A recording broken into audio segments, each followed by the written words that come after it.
નમસ્કાર, હું છું વિક્રમ વકીલ અને તમે જોઈ રહ્યા છો હોટલાઇન ન્યૂઝ. ન્યાયતંત્ર એક એવી પવિત્ર ગાય છે કે જેને કોઈ ઝંઝેડવાની હિંમત કરતું નથી. આપણા દેશમાં તમે જુઓ તો પોલીસ ડિપાર્ટમેન્ટથી માંડીને રાજકારણીઓ સુધીના દરેક ડિપાર્ટમેન્ટની આપણે ટીકા કરી શકીએ છીએ. એમની જે નબળાઈ હોય છે એને છતી કરી શકીએ છીએ. એમના ગુનેગાર હોય, તેમાં ભ્રષ્ટાચાર કરનારા હોય એમને આપણે ઉઘાડા પાડી શકીએ છીએ. પરંતુ ન્યાયતંત્ર વિશે બોલવાની કોઈ હિંમત કરતું નથી. આજે આ સંવેદનશીલ વિષય પર અમે એટલા માટે ચર્ચા કરી રહ્યા છીએ કે હમણાં એક એવા સમાચાર આવ્યા છે કે દિલ્હી હાઈકોર્ટના એક જજ, જેમનું નામ યશવંત વર્માના ઘરમાંથી ખૂબ મોટા પાયે નોટો, લાખોની નોટોના થપ્પીઓ મળી છે. અને એ મળી પણ એ કઈ રીતે મળી એનું તમને થોડું બેકગ્રાઉન્ડમાં જઈને વાત કરું. યશવંત વર્માના દિલ્હીના ઘરે આગ લાગી અને ત્યારે યશવંત વર્મા બહારગામ હતા. એમના કુટુંબીઓએ બંબાવાળાને બોલાવ્યા. બંબાવાળા ઘરમાં આગ ઠારવા ગયા ત્યારે એમણે જોયું કે ઘરમાં ઠેર ઠેર નોટોના થપ્પા પડ્યા હતા. એટલે એમણે બહાર જઈને પોલીસને આ બાતની જાણ કરી. પોલીસ અને બંબાવાળાના નિવેદનો લેવામાં આવ્યા અને સરકારે ત્યાર પછી આખી બાબતની તપાસ કે આ ભ્રષ્ટ ન્યાયાધીશ સામે પગલાં લેવાની જે સરકારના પાવરમાં નથી હોતું, એટલે એમણે સુપ્રીમ કોર્ટના ચીફ જસ્ટિસને કહ્યું. એમણે કોલેજિયમ સિસ્ટમ એટલે એનો આખો બીજો વિષય છે અને જેના વિષય પર ઘણી બધા વિવાદો થયા છે. કોલેજિયમ એટલે એ ન્યાયાધીશોનું એક મંડળી કે જે નક્કી કરે કે હવે પછી કયા ન્યાયાધીશને આપણે પ્રમોશન આપવું છે, કયા ન્યાયાધીશને નિમણૂક કરવી છે. અને વર્ષોથી આ કોલેજિયમ સિસ્ટમ દૂર કરવાની માંગણી કેટલાક બૌદ્ધિકો કરી રહ્યા હતા. અને નરેન્દ્ર મોદી સત્તા પર આવ્યા પછી મોદી સરકારે પણ પાર્લામેન્ટમાં આને લગતો કાયદો પસાર કર્યો, પણ સુપ્રીમ કોર્ટના જજોએ ના પાડી દીધી. કારણ કે એમનો તો ગરાસ લૂંટાઈ જાય એમ હતું. કારણ કે આખું મલાઈ જે હતી એ ન્યાયાધીશોની સિલેક્શનમાં જ હતી. તમને મનગમતા ન્યાયાધીશોની નિમણૂક કરી શકો. જે ઇન્ફ્લુએન્શિયલ વકીલો છે એ કરોડો રૂપિયા ખર્ચીને પોતાને ગમતા ન્યાયાધીશ સુપ્રીમ કોર્ટ, હાઈકોર્ટમાં મુકાવી શકે અને પછી બધો પૈસાનો ખેલ શરૂ થાય છે. હવે મજાની વાત એ જોવા જેવી છે કે આ જે ન્યાયાધીશ વર્મા, એમને કોઈ સજા આપવાની જગ્યાએ એમને અલ્હાબાદ હાઈકોર્ટમાં બદલી કરવામાં આવી. એટલે એક પ્રકારનું પ્રમોશન થયું એમનું. તો બીજી વાત કે સામાન્ય માણસ હોય, કોઈ તલાટીનો ક્લાર્ક જો 500 રૂપિયાની લાટ લેતા પકડાય તો તાત્કાલિક સસ્પેન્ડ કરવામાં આવે છે. કોઈ માણસ જીએસટી નથી ભરતો ને એના ઘરમાંથી રેડ કરે ને થોડા 5-10 લાખ 25 લાખ મળે તો એની સામે કેસ દાખલ થાય છે, ઈડીની તપાસ સોંપવામાં આવે છે. પણ આ ન્યાયાધીશ સામે એવું કંઈ જ નહીં થયું. સરકાર પણ લાચાર છે અને સુપ્રીમ કોર્ટના ચીફ જસ્ટિસ ખન્ના છે, રાજીવ ખન્નાએ પણ કોઈ હજુ સુધી નિર્ણય નથી લીધો. આ બાબતે આપણી સાથે આજે વધુ ચર્ચા કરશે જાણીતા પત્રકાર કિરીટભાઈ ત્રિવેદી. કિરીટભાઈ, આપનું સ્વાગત છે. જી, ધન્યવાદ. કિરીટભાઈ, આપણે જે આજે આ ઘટના બની છે અને આ ટાઈમ્સ ઓફ ઇન્ડિયા આટલી મોટી સ્ટોરી બ્રેક કરી એ માટે હું ટાઈમ્સ ઓફ ઇન્ડિયાને પણ અભિનંદન આપું છું. કારણ કે આજે જ્યુડિશરી સામે આટલી મોટું સ્ટોરી બ્રેક કરવાની હિંમત કોઈ કરતું નથી. મોટાભાગના અખબારો, ચેનલો, એ યુટ્યુબરો પણ ચૂપ રહે છે. તો આ જે ન્યાયતંત્રમાં ભ્રષ્ટાચારનો સડો આટલો ઊંડો છે, એ ફક્ત એવું નથી કે હાઈકોર્ટ, સુપ્રીમ કોર્ટમાં, નીચે જિલ્લા સ્તર સુધીની ન્યાયાધીશો, આપણે એમ નથી કે દરેક ન્યાયાધીશો પ્રામાણિક છે, પરંતુ અપ્રામાણિક ન્યાયાધીશો પણ છે અને એમને કોઈ ઉઘાડા પાડતું નથી. અને કેટલાક પાવરફુલ વકીલો એની સાંઠગાંઠમાં આ ન્યાયતંત્ર સડી ગયું છે.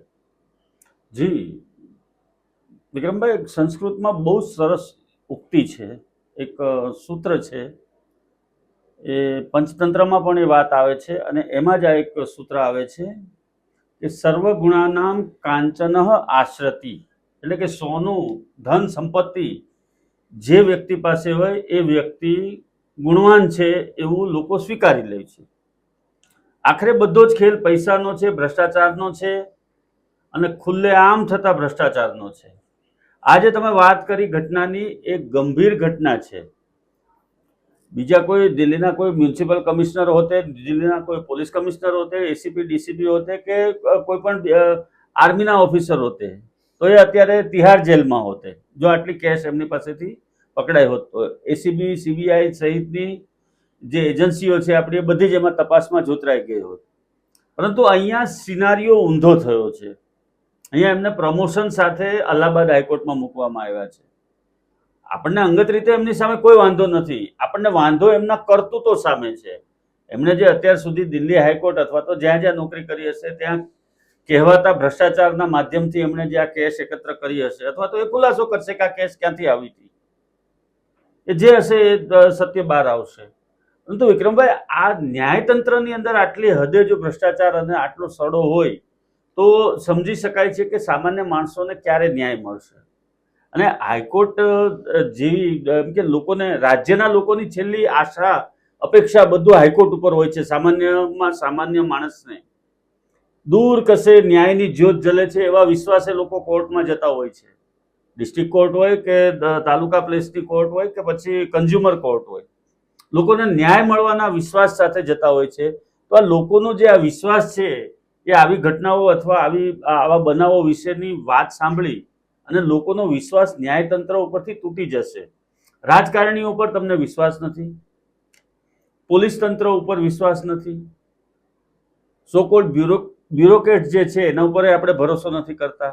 થોડો ઘણો વિશ્વાસ જે ન્યાયતંત્ર ઉપર લોકોનો ટકેલો છે કે ભાઈ સામાન્ય માણસને, ગરીબને ન્યાય મળશે અહીંયાથી, જો એમાં પણ આટલી હદે સડો હોય તો હવે વિચાર કરી શકો છો સાહેબ તમે કે કઈ બાજુ આપણે જઈ રહ્યા છે, આ દેશ કઈ દિશામાં જઈ રહ્યો છે. ન્યાયતંત્ર તો પવિત્ર છે, ન્યાય મંદિર કહેવામાં આવે છે. તમે જોજો ઘણી કોર્ટોની ઉપર ન્યાય મંદિર લખેલું હશે. તો આ તમે મંદિરને અપવિત્ર કરો છો. કિરીટભાઈ, મને લાગે છે કે આ આપણે હમણાં જાગૃતિ આવી છે સોશિયલ મીડિયાના કારણે. બાકી વર્ષોથી ન્યાયતંત્રમાં સડો તો છે જ. કારણ કે મને યાદ છે, મેં 1990ના દાયકામાં કે 90ની કે 91માં એક મેગેઝિન માટે કવર સ્ટોરી કરી હતી. અને ત્યારે મેં આખા ગુજરાતમાં વિવિધ કોર્ટોમાં ફરીને વકીલોને ઓફ ધ રેકોર્ડ વાત કરીને, કેટલાક જજીસ સાથે પણ વાત કરીને, પુરાવા સાથે અમે કવર સ્ટોરી કરી હતી કે ફલાણા જજે કઈ રીતે ભ્રષ્ટાચાર કર્યો છે, સોનાની ચેઇન ગિફ્ટમાં લીધી છે, સોનાની લગડી લીધી છે. એ મને યાદ છે, ઘણા વર્ષો થઈ ગયા. એટલે આ વાત નવી નથી. પણ આ એક શોકિંગ એટલા માટે છે કે એક તો આગલે દિવસે આપણે જોયું કે અલ્હાબાદ હાઈકોર્ટના એક જજે એક કેસ સંદર્ભમાં એમ કહ્યું કે કોઈ સ્ત્રીના છાતી પર હાથ મૂકીને એને પહેરેલા વસ્ત્રનું નાડું કાઢવું એને બળાત્કારની કોશિશ ન કહેવાય. હવે આ પ્રકારની જજ જ્યારે જજમેન્ટ આપતા હોય, આ પ્રકારની એની ટિપ્પણી હોય જ્યારે કેસ સંદર્ભમાં, ત્યારે એની એવા જજો પાસેથી સાચા ન્યાયની અપેક્ષા આપણને કઈ રીતે પડે. બીજી એક વાત કિરીટભાઈ, કે થોડા વર્ષો પહેલા એક કોંગ્રેસ સાથે સંકળાયેલા ખૂબ મોટા લોયર, એની જે ચેમ્બર હતી એની અંદર એક મહિલા વકીલ સાથે નિર્વસ્ત્ર હાલતમાં હોય એવો વિડીયો વાયરલ થયો. અને એ વિડીયોમાં એવું કહેતા સંભળાયા કે ભાઈ હું તને, એટલે પેલી લેડીને હાઈકોર્ટની જજ બનાવી દઈશ, એ મારા હાથમાં જ છે બધી સત્તા. આ વિડીયોને તપાસ વધારે ડૂડાણપૂર્વક કરવાની જગ્યાએ સુપ્રીમ કોર્ટે એને યુટ્યુબ પરથી રિમૂવ કરાવ્યો અને એની પર સ્ટે મૂકી દીધો કે આ વિડીયો કોઈ બતાવી નહીં શકે. હવે તમે જુઓ, એટલે એનો મતલબ એમ થાય કે દાડમાં કંઈ કાળું હતું જ એમની.